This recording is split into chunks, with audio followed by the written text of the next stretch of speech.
ISKCON নামক সমস্ত উগ্রবাদী সন্ত্রাসবাদী সংগঠনের মূল উদ্দেশ্য হচ্ছে দুটি। এক নম্বর হচ্ছে ইস্কনের পুরোহিতরা চায় সাধারণ হিন্দুদের উপর নিজেদের কর্তৃত্ব প্রতিষ্ঠা করতে এবং নিজেদেরকে সম্পদশালী হিসাবে এবং প্রভাবশালী হিসাবে গড়ে তুলতে।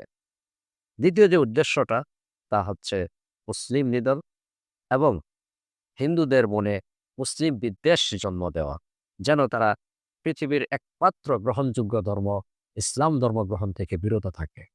আর আল্লাহ সুবহানাহু ওয়া তাআলা তাদের এই উদ্দেশ্যকে লক্ষ্য করে বলেন, ইন্না কাসীরাম মিনাল আহবারি ওয়ার রুহবান লায়াকুলুনা আমওয়ালান নাসি বিল বাতিল ওয়া ইয়াসুদ্দুনা আন সাবিলিল্লাহ।